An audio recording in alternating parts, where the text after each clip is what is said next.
The rise, fall, and incredible comeback of Lego. Imagine building one of the world's most beloved brands, only to watch it slowly collapse. By the early 2000s, Lego, the company that had inspired generations of children, was in serious trouble. The company was reportedly losing nearly $1 million every single day. Many experts believed that Lego's best days were over. Some even predicted that the company would disappear forever. But just a few years later, Lego would stage one of the greatest corporate comebacks in business history. Today, Lego is the world's largest toy company, generating billions of dollars in revenue every year.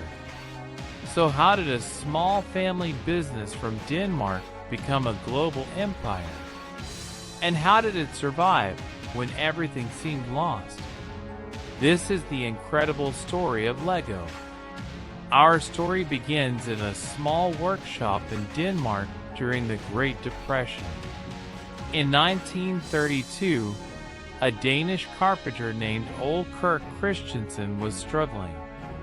The world was in the middle of an economic crisis. Jobs were scarce. Money was tight. And Ole's construction business was failing.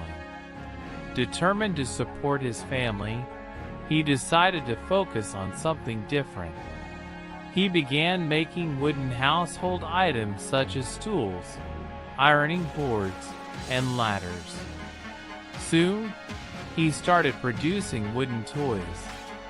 Ole believed that even during difficult times, children still deserved quality toys. Quality quickly became his obsession. His famous motto was simple: "Only the best is good enough." That philosophy would eventually shape the entire company. In 1934, Ole gave his company a new name.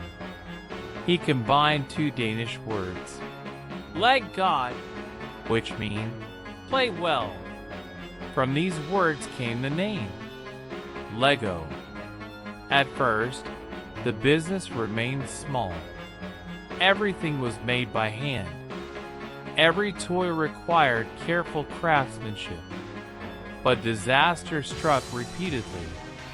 In 1942, tragedy hit when a fire destroyed much of Lego's workshop and inventory. Years of hard work were lost overnight. For many business owners, this would have been the end.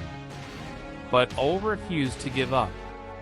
He rebuilt the factory and continued producing toys.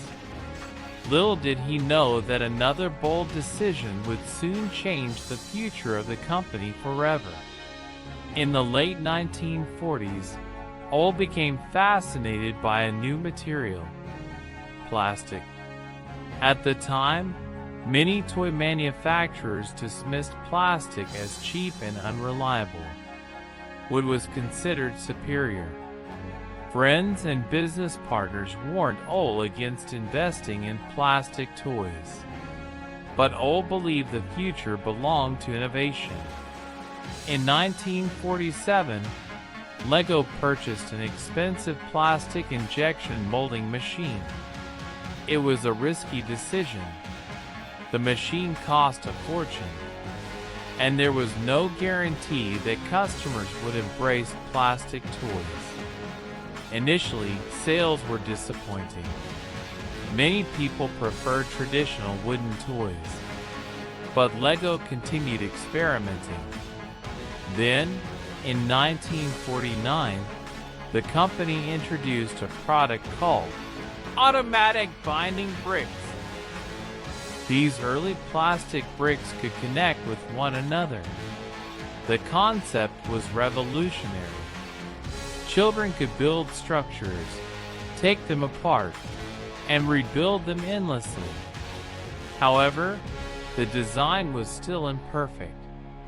The bricks lacked the strong clutch power that modern Lego pieces are famous for.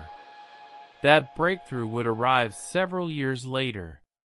In 1958, Lego patented a redesigned brick featuring the tube system underneath.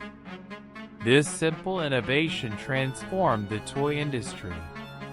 For the first time, bricks connected securely while remaining easy to separate. Remarkably, modern Lego bricks are still compatible with those manufactured decades ago. It was one of the most successful product designs in history. Throughout the 1960s, 1970s, and 1980s, Lego expanded rapidly. The company introduced themes such as castles, space exploration, pirates, and city life. Children across the world fell in love with Lego. Sales soared, factories expanded, and Lego became a household name. But success can sometimes create new problems. By the 1990s, competition in the toy industry had intensified. Video games were becoming increasingly popular. Children had more entertainment options than ever before. Lego feared becoming irrelevant. The company responded by expanding aggressively. It launched video games, clothing lines, theme parks, television projects, and thousands of new products. Unfortunately, many of these ventures were expensive and unsuccessful. Lego had lost focus. The company was trying to do too much. And by the early 2000s, the consequences became impossible to ignore. Lego was in crisis. The once dominant toy company was losing enormous sums of money. Many believed bankruptcy was inevitable. But then, in 2004, a new leader arrived. His name was Jörgen Vig Knudstorp, and he would save Lego. Knudstorp realized that Lego had drifted away from its core strength. The company did not need more products. It needed focus. He cut costs aggressively, and profitable businesses were sold. Product lines were simplified. Lego returned to what it did best, making bricks. The company also formed powerful partnerships. Sets based on Star Wars, Harry Potter, and other famous franchises became massive successes. Fans embraced the strategy. Sales recovered, profits returned, and Lego's comeback began. Today, Lego is not just a toy company. It is a global entertainment brand. Its products are sold in more than 130 countries. Its movies have become box office hits. Its theme parks attract millions of visitors. And millions of children and adults continue building with Lego bricks every single day.